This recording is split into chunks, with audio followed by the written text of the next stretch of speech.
Ang kwento ni Bruce Barnett na Mr. Sweater. Bagamat ang lahi ng sweater ay ginawa ng ilang breeder sa USA, kinilala si Mr. Bruce Barnett para sa kanyang pinong linya ng mga sweater rooster. At ang kanyang mga kliyente sa Pilipinas, lalo na si Sonny Lagan, ay nagbigay sa kanya ng palayaw na ito. Para sa pagkakaroon ng pinakamaraming panalong tandang ng lahi na ito na nakikipagkumpetensya taon-taon sa Slasher World Cup. Ang sakahan ni Bruce Barnett ay matatagpuan sa north central na bahagi ng estado ng Alabama, upang maging eksakto sa bayan ng Novo. Si Mr. Barnett ay may magandang panlasa sa mga tandang ay nagsimula noong siya ay nasa paaralan at siya ay napakabata, marahil 10 taong gulang, ito ay noong 1957. Narito ang panayam ni Bruce Barnett.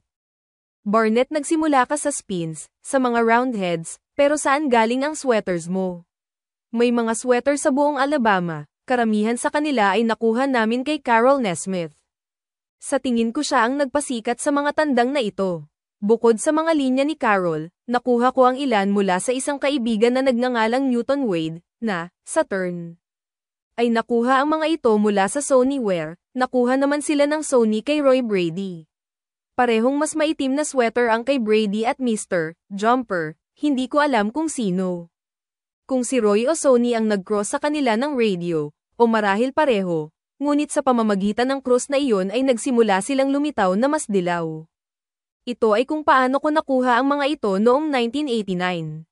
Sa panahon ngayon, marami ang tumatawag sa kanila na orange o lemony, lemons, at karaniwang halos magkapareho ang kanilang mga katangian. Mataba ang katawan, peacocke crest, dilaw na binti, pulang mata, at napakabilis na binti. Naniniwala ako na ang mga estado ng Alabama, Mississippi, Kentucky at Tennessee ay may lupang mayaman sa mga mineral at sustansya, kaya naman ang mga ibon ay mas umuunlad, ngunit naniniwala ako na ang klima ay isang napakahalagang kadahilanan. Dito ang 4 na panahon ay napakamarka, ibig sabihin, kapag tag-araw, ito ay mainit, at kapag taglamig, ito ay napakalamig, napakabanayad sa taglagas. At sa tagsibol ito ay mainam para sa pag-aalaga ng manok. Naniniwala ako na sa isang lugar na 400 milya sa paligid, mayroon kaming isa sa mga lugar na may pinakamagandang klima sa mundo. Upang mag-alaga ng mga panlabang manok, dahil kung iisipin, sa lugar na ito kung saan naroon ang pinakamahalagang breeding ground ng mga ibong ito. Maaari mo bang sabihin sa amin kung paano pumili ng mabubuting magulang para makakuha ng mahuhusay na manok? Siyempre kailangan mong pumili ng mabuting ama at isang mabuting ina, ngunit may sasabihin ako sa iyo na mahalaga, kailangan mong panatilihing malusog ang mga manok. Ang ginagawa ko, I choose my stallions in November, ito ko sila sa mga kwadra at pinapakain na parang mag-aaway, minsan sa isang linggo ay binibigyan ko sila ng bitamina B12. Inaalis ng bulate at binibigyan sila ng mga top-notch na pagkain. Dagdag ko, gulay, pinakulo ang itlog, spinach, bitamina, parang pinaghahandaan niya sila para sa show. Para sa isang inahin, ang paglalagay ng isang itlog ay isang malaking strain, dahil inaagaw nito ang maraming calcium, bitamina at nutrients mula sa kanyang katawan. Kaya't ang mga magulang, ngunit higit pa sa ina, ay dapat gawin sa lahat ng pinakamahusay na kondisyon. Kung hindi natin gagawin ito sa ganitong paraan, ang ina ng ating mga kampyon ay mabilis na manghihina. At ito ay sa huli ay hindi para sa ating pinakamahusay na interes. Mr. Barnett, anong mga pamilya ang kasalukuyang pinapalaki mo? Sweater na nakuha ko mula noong 1989. Mayroon din akong Gilmore Hatch, ang Kelso 20 Grands, radio at ilang roundheads, lacy roundhead. Ang pagtawid ng sweater na may linyang roundheads. Maganda ba? Ang katotohanan ay ang aking mga sweater ay tumawid sa kanila sa lahat ng aking mga linya na may magagandang resulta. At aling cross ang itinuturing mong pinakamahusay? Sa partikular, gusto kong i-cross ang aking mga sweater kasama ang aking pamilya ng Hatch, pati na rin sa Kelso at pagkatapos ay sa Roundhead. Sa ayos na iyon ay isinasaalang-alang ko na ang pinakamahusay na mga cross ay lumabas. Bagaman, ito rin ay tumatawid sa radio at ito ay napakahusay na nauugnay. Bagaman para sa akin ang pinakamaganda ay Hatch. Ano ang iyong pangunahing paraan ng paghahanda? Ang aking pamamaraan ay nagsisimula mula sa sandaling iset up ko ang aking manukan para sa pagpaparami.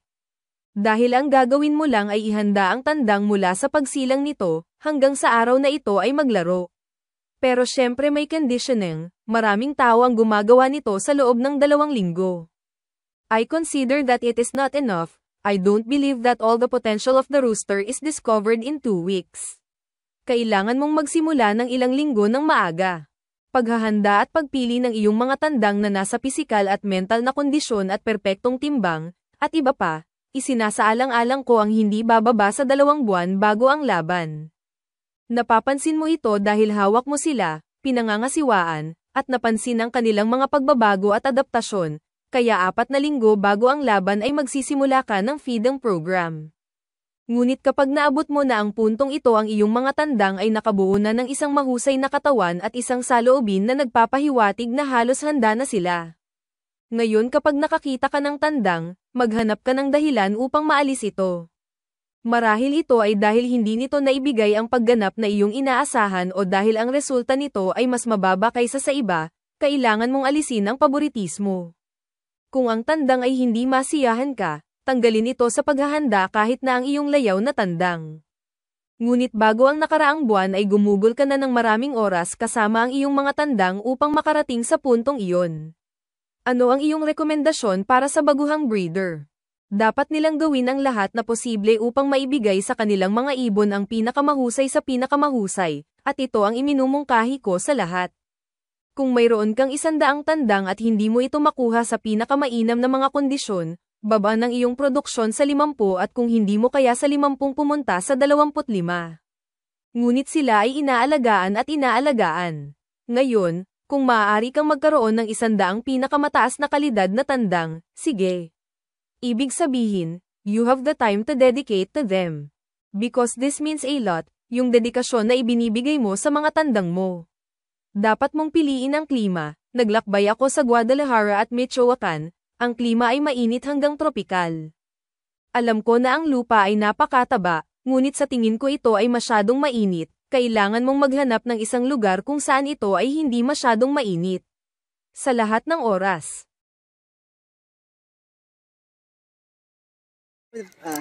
Mr. Bruce Barnett and my good friend Steve Landers. Mr. Bruce, you're pulling a pure sweater stag. Can you show the stag to us? What? Can you show the stag to us? Beautiful stag. This is a pure sweater? Pure sweater. Pure sweater. Can you tell me a little bit about this sweater? How long have you got it, Bruce? And where are you getting from? 1989. 1989. Where did you get them from? From, they came from Otis and Sonny and Newton Wade. Sonny where?